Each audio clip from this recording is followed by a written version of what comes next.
Estamos mais em um programa Pensamento em Marcha.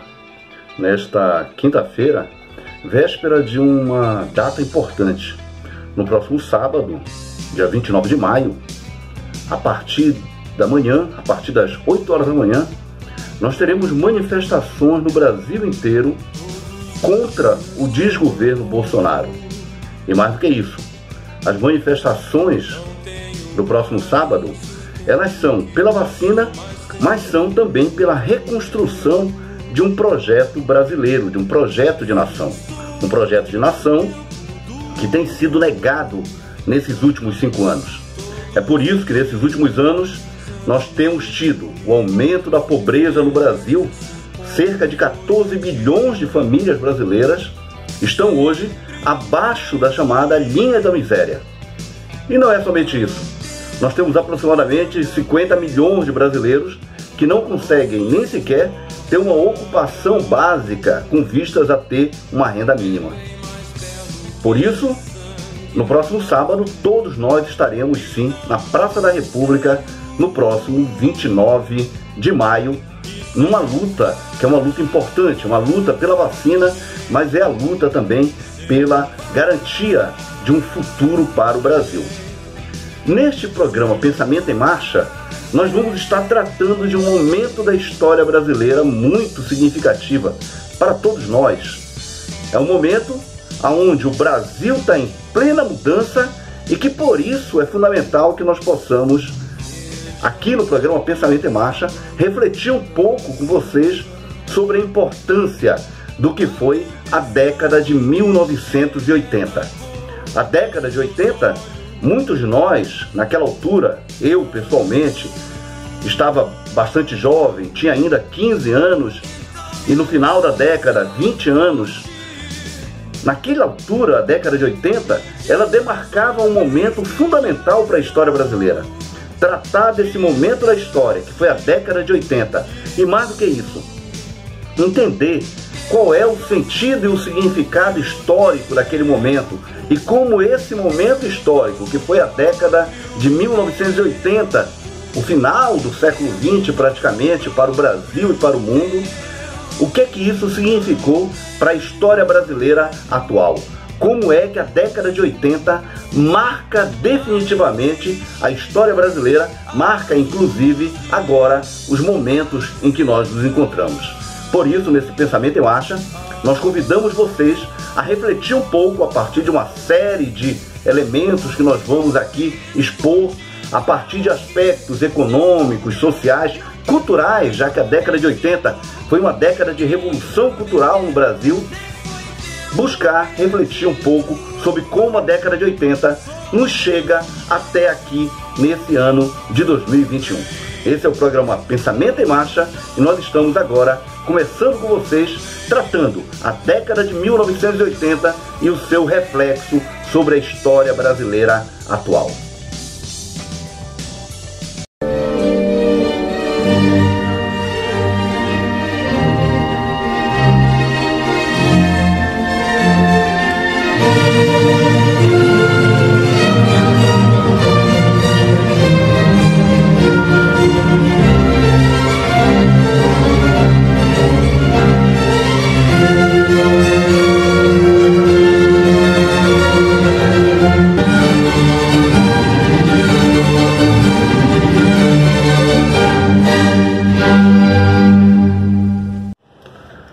A década de 1980, ela foi um marco significativo, tanto sob o ponto de vista individual, para cada um de nós, para uma grande quantidade daqueles que estão hoje me assistindo, mas a década de 80 ela foi um marco fundamental para a história brasileira recente.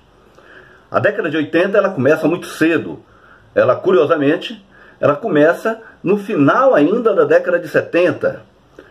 As manifestações que se iniciam a partir do ABC paulista, em particular de São Bernardo, a partir de 1977, e muito especificamente a grande manifestação de 1979, com a greve geral dos trabalhadores do ABC em 79, e que possibilita e demarca inclusive o surgimento de lideranças políticas significativas no Brasil, o atual ex-presidente Lula, Luiz Inácio Lula da Silva, surge justamente naquele momento onde a resistência à ditadura militar e a organização da sociedade brasileira passa cada vez mais a definir um novo momento na história brasileira.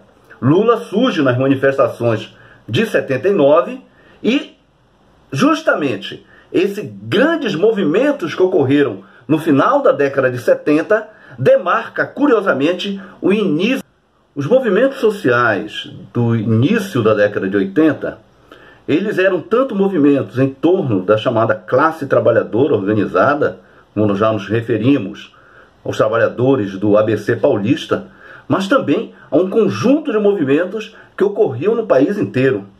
A União Nacional dos Estudantes, a UNE, ela começa a sua reorganização justamente no final daquela década de 70, em 1979.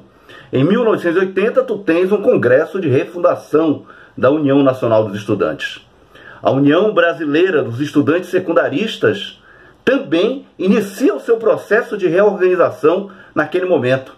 Em 1981, nós temos o congresso de refundação da UBS, da União Brasileira de Estudantes Secundaristas, e em 1982, nós temos o congresso de refundação da União Metropolitana dos Estudantes Secundaristas, da UMES, aqui em Belém, marcando inclusive o início de um conjunto de movimentos que vão dar, durante a década de 80, a tônica da participação da juventude no processo tanto de organização da sociedade daqui de Belém, como também da conquista de uma série de direitos sociais que até aqui são fundamentais.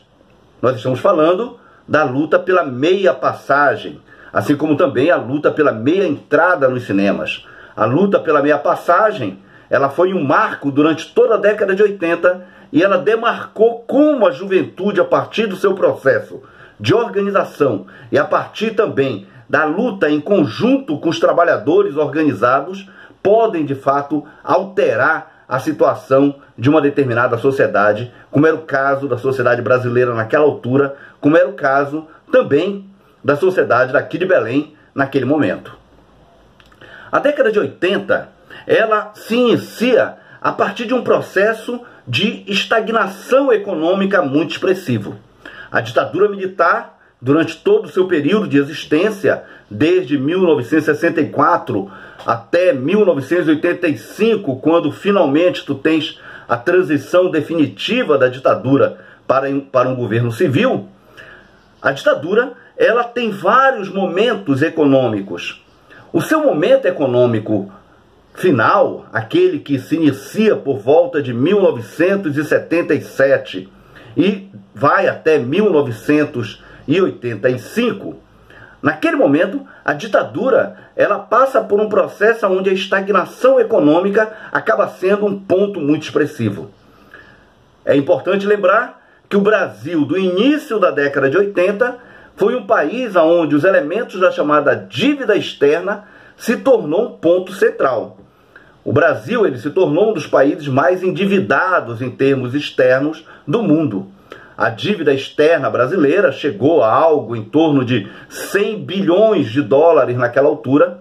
Lembrando que isso é fundamental, a dívida brasileira ela foi em grande medida contraída para dar conta de projetos onde os grandes ganhadores desses projetos foram, curiosamente, empresas internacionais e foram, curiosamente, aqueles que estiveram junto com os militares naquele processo durante aquele período.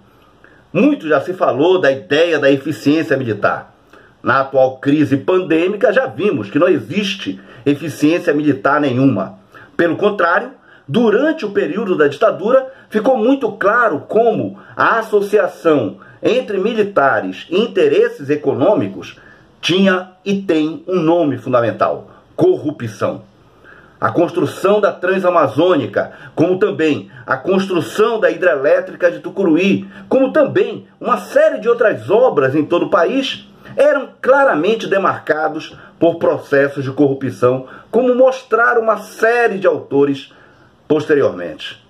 Entretanto, esse conjunto de elementos fez com que a dívida pública brasileira, em particular a dívida externa brasileira, se transformasse em um grande problema social. No final dos anos 70, início dos anos 80, essa dívida externa brasileira teve ainda um outro complicador. Qual foi esse complicador? Os interesses norte-americanos. Diferentemente do que alguns hoje falam, os norte-americanos, eles não têm nenhum interesse de beneficiar qualquer país. Pelo contrário, o interesse deles, em particular o interesse dos empresários e do governo norte-americano, é basicamente o interesse de beneficiar os seus próprios bolsos. O que aconteceu especificamente em 1979? Ocorreu um grande ajuste na chamada taxa de juros internacional, a chamada LIBOR. Essa taxa de juros, vejo vocês, até 1978, ela era negativa, era de menos 2,5%.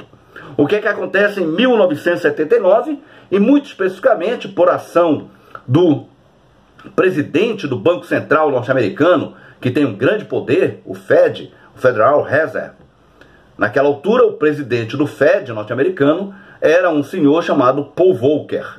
Volcker, em acordo com o governo norte-americano, aumenta a taxa de juros muito expressivamente.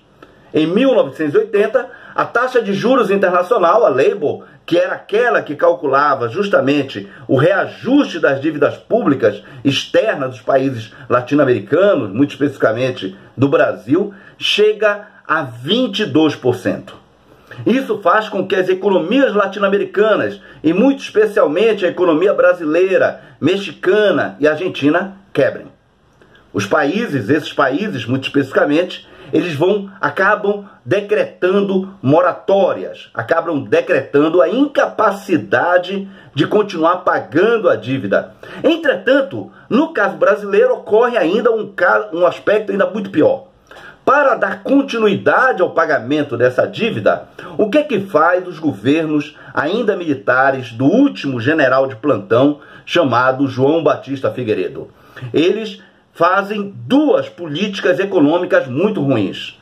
Primeiro, eles fazem uma grande desvalorização do chamado câmbio, o que produz um efeito que é um efeito de hiperinflacionar a economia brasileira. A economia brasileira, da década de 80, fruto dos governos militares ainda, é uma economia de hiperinflação. Para vocês terem uma ideia, a juventude que está me escutando e que está me vendo e que provavelmente nunca ouviu falar de hiperinflação, a hiperinflação é uma magnitude de inflação, ou seja, de ajuste dos preços básicos, como hoje, inclusive, nós estamos passando, né? Talvez seja um dos problemas dos militares. Os militares estão novamente no poder, né? Nós temos hoje alguma coisa como 8 mil militares em diversos cargos do governo federal. Temos um capitão de merreca e temos um ex-general de merreca como ministro da Saúde, como ex-ministro da Saúde hoje, o Pazu. O que acontece fundamentalmente? Ao fazer isso, os preços acabam se tornando tão elevados que as condições de vida do povo brasileiro pioraram muito naquela altura. Então, a década de 80, ainda fruto dos governos militares, em particular, fruto de um processo de endividamento indevido, que associado aos interesses norte-americanos, acabou fazendo com que o país quebrasse. Esse é um primeiro ponto importante para a gente entender a década de 80. Entretanto, a década de 80, por mais que tenha tido esses problemas econômicos de hiperinflação, de estagnação na economia, ou seja, as condições de emprego naquela altura, na década de 80, no Brasil, eram condições de emprego, curiosamente, muito parecidas com essa que nós temos, uma grande quantidade da população, em particular da juventude, desocupada, ou seja, sem emprego, sem futuro, infelizmente, naquela altura, fruto daqueles governos militares. Entretanto, a década de 80 ela não foi somente essa década perdida econômica, não. A década de 80 ela foi também o momento da respiração do povo brasileiro. Foi o momento onde a juventude foi para a rua. Foi o momento onde a cultura se revolucionou. Foi um momento onde aparece Beto Guedes, Milton Nascimento, onde aparece Legião Urbana, onde aparece os Titãs. Um momento onde a cultura brasileira ela se transforma em um processo fundamental de modificação da vida. É nesse próximo bloco que nós vamos tratar das grandes manifestações da década de 80 e da revolução cultural da década de 80. Nos espere aí no próximo bloco do Pensamento em Marcha.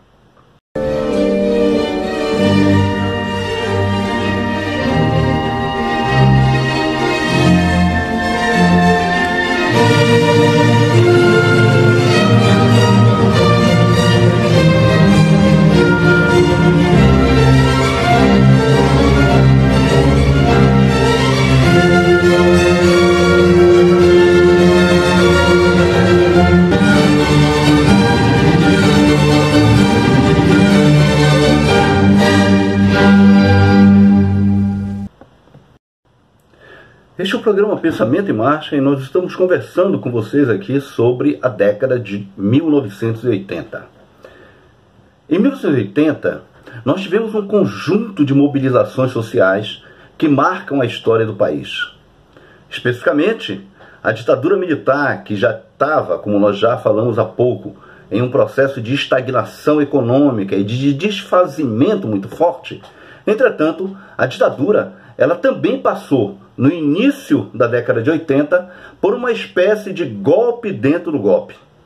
Todos aqui devem fazer referência e devem ver o nome de um desses generais de péssima memória. Um general perdido no seu próprio labirinto, como falava Gabriel Garcia Marques. Um general chamado Silvio Frota. Ainda no final da década de 70 e sob os auspícios de um processo de lenta e gradual transição da ditadura para o poder civil, que foi basicamente comandada por um outro general, que é Goberido Couto e Silva, esse general, Silvio Frota, tentou impor um golpe dentro do golpe. Foi justamente, curiosamente, em 1979, que nós tivemos o primeiro episódio de um general que foi afastado por um outro general. Naquela altura, em 1979, o presidente general Geisel, um dos ditadores, ele afasta esse general Silvio Frota, que tinha o interesse de dar um golpe dentro do golpe.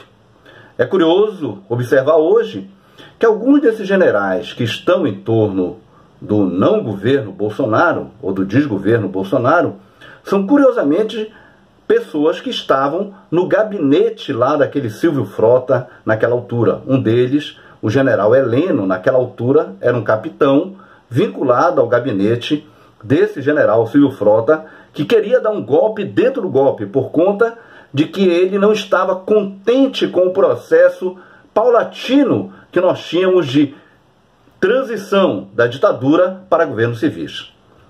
É por isso, inclusive, que aí, já nos anos 80, nós temos uma sequência de possíveis atentados que ocorreram, onde o atentado do Rio Centro foi o principal deles, com o potencial de matar muitas pessoas, já que estava ocorrendo um ato do 1º de maio, justamente um ato pela democracia, um ato pelo fim da ditadura militar naquela altura.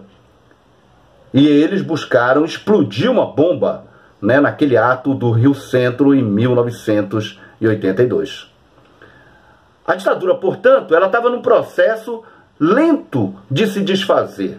O último presidente militar, o último presidente general militar, João Batista Figueiredo, ele é conhecido por todos pela famosa frase de que quando o governo dele já estava se encerrando, em 1985, ele fala para os repórteres: me esqueçam.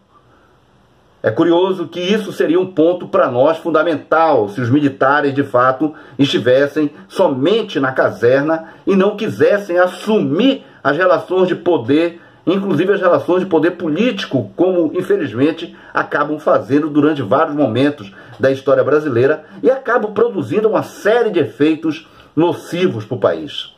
Entretanto, a década de 80, ela é um momento justamente marcado pelas manifestações que buscam, de um modo, fazer com que haja essa transição da ditadura para a democracia, mas principalmente fazer com que os elementos democráticos sejam crescentemente preponderantes no país.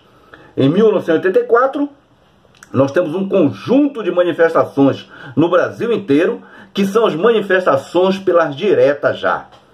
Ao hino de Milton Nascimento, de Coração de Estudante, nós tivemos no país um conjunto de manifestações massivas.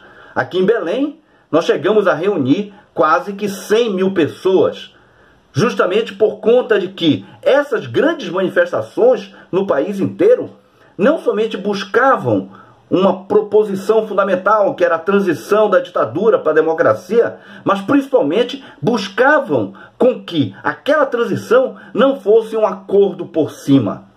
Um acordo onde as elites brasileiras, a burguesia brasileira, cedia alguns anéis, entretanto mantinha o central, que era o quê? Que eram os seus interesses, sempre interesses muito negativos, sempre interesses em torno de manter com que a riqueza ficasse concentrada naqueles 1% mais ricos, no sentido de manter sempre a desigualdade característica da sociedade brasileira, manter a pobreza no país para que, a partir desse processo de empobrecimento, que nós chamamos de superexploração da força de trabalho, pudesse tanto transferir riqueza para os Estados Unidos, como também manter a sua própria riqueza. Não era isso que o movimento das diretas já queria. O movimento das diretas já queria que tanto nós fizéssemos a transição da ditadura para a democracia, mas que também se afirmasse um novo projeto de país, um projeto de futuro. O Brasil queria respirar, como hoje o Brasil ainda quer respirar. Respirar de uma forma muito forte, muito necessária. Respirar para que a população brasileira tenha acesso à educação. Respirar para que a população brasileira tenha acesso à saúde pública. Como hoje, respirar para que a população brasileira tenha acesso à vacina, tenha acesso a emprego e renda. Naquela altura, em 1984, era isso que também estava colocado. Como também estava colocado um programa mínimo em torno das condições de como se daria aquela transição e como se afirmaria as eleições diretas. Foi por isso que se apresentou no Congresso Nacional uma emenda, a emenda Dante de Oliveira, cujo objetivo era justamente nós termos eleições diretas no país após esse último governo militar, que era o governo de Figueiredo. Infelizmente, o que é que aconteceu? Novamente, as elites brasileiras, a burguesia brasileira, fez um acordo com os militares. Nesse acordo, se negociou para que se fizesse um processo de transição dentro do Congresso Nacional. Um processo de transição onde o povo brasileiro não fosse chamado para o processo eleitoral, para que o povo brasileiro elegesse de forma legítima o seu novo governante, e se fez então um acordo, e nesse acordo se elegeu no Congresso Nacional Tancredo Neves. A transição, inclusive, desse governo militar, do governo Figueiredo, para o novo governo, que seria o governo de Tancredo Neves, de fato foi muito tumultuada.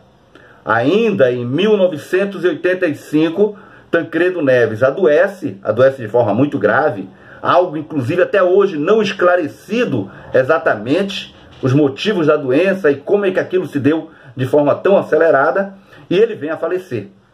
Quem acaba assumindo a presidência da República por conta da transição dentro do colégio eleitoral, dentro de um Congresso Nacional viciado, como infelizmente continua viciado até hoje, onde boa parte das relações dentro do Congresso Nacional se dão mediante a imposição das relações de poder econômico, onde infelizmente, na verdade, acabou piorando por conta de que acabou-se, aos poucos, se elegendo pessoas vinculadas a discursos muito negativos. O tal do discurso da Armínia, que infelizmente acabou preponderando no Brasil nos últimos anos. Bem, infelizmente, a eleição de Tancredo Neves no Congresso Nacional acabou fazendo com que se colocasse na presidência da República alguém que adivinha das próprias hóstias da ditadura militar, que foi o senhor José Sarney. Sarney assume o governo ainda em 1986 e aquele governo ele se caracteriza por ser basicamente um governo onde os interesses populares novamente são colocados de lado. Entretanto, a luta dos trabalhadores continua. E é por isso que, ainda em 1987, nós temos um amplo processo social, uma ampla mobilização da sociedade brasileira pela construção de uma nova Constituição. A Constituição da ditadura, que era de 1967, obviamente não servia para a sociedade brasileira. Era necessário uma nova Constituição. E é por isso que um conjunto de movimentos na sociedade passam a reivindicar uma constituinte exclusiva. Ou seja, aquelas pessoas que fossem eleitas seriam eleitas somente para fazer a Constituição Federal de 1988.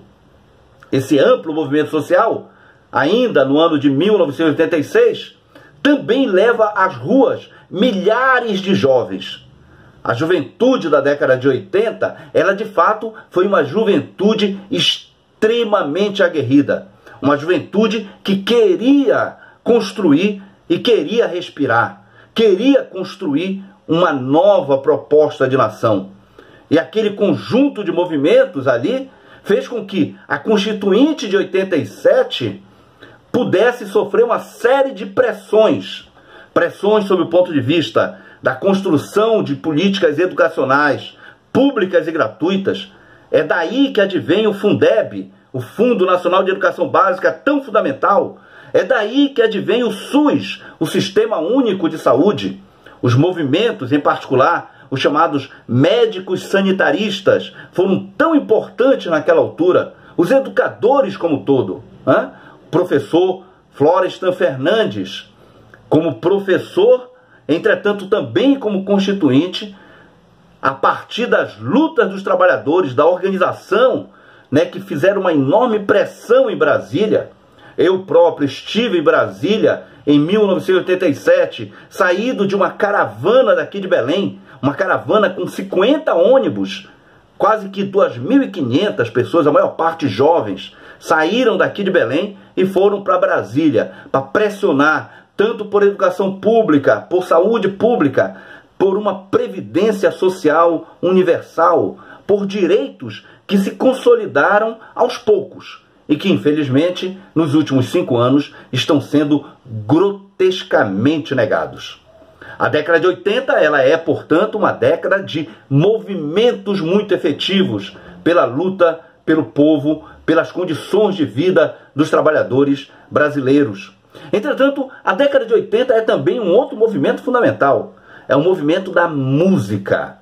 Durante a década de 80, nós temos Beto Guedes, Milton Nascimento, Caetano Veloso, Chico Buarque novamente, Gilberto Gil, mas nós temos também o conjunto dos grupos que surgem.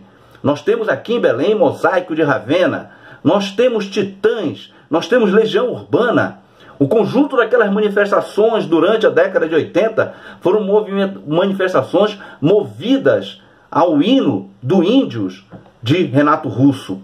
E não somente isso, esse movimento cultural tão efetivo, tanto na música, mas também no teatro, mas também na literatura, possibilitou com que a década de 80 fosse um momento muito expressivo desses últimos 50 anos da história do Brasil.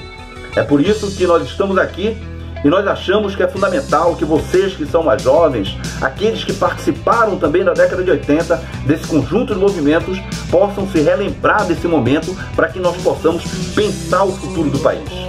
Fechando esse momento que nós estamos aqui tratando no Pensamento em Marcha da década de 80, é importante lembrar as enormes manifestações pela meia passagem durante a década de 80. Manifestações que, como nós falamos no início aqui do vídeo, manifestações que iniciam-se a partir da reconstrução da União Nacional de Estudantes, do Diretório Central dos Estudantes da UFPA, mas também da UBS, da União Brasileira dos Estudantes Secundaristas, e da UMES, da União Metropolitana dos Estudantes Secundaristas, possibilitou com que o conjunto da juventude naquela altura visse a necessidade de que o elemento do direito ao transporte é algo fundamental, tanto para a juventude como para os trabalhadores como todos. As manifestações pela meia passagem, que possibilitaram com que no final da década de 80 no início da década de 90, nós tivéssemos garantida a meia passagem, um direito que permanece até aqui e que tem que ser permanentemente lembrado, que é fruto de lutas sociais, é um dos pontos fundamentais da década de 80. Por isso, nós chamamos todos para que, nesse próximo sábado, no dia 29 de maio, nós voltemos às ruas, porque somente com organização social é que é possível, de fato, garantir direitos públicos e universais. Esse foi o programa Pensamento em Marcha e nós estamos aqui com vocês no canal Pororoca Cabana.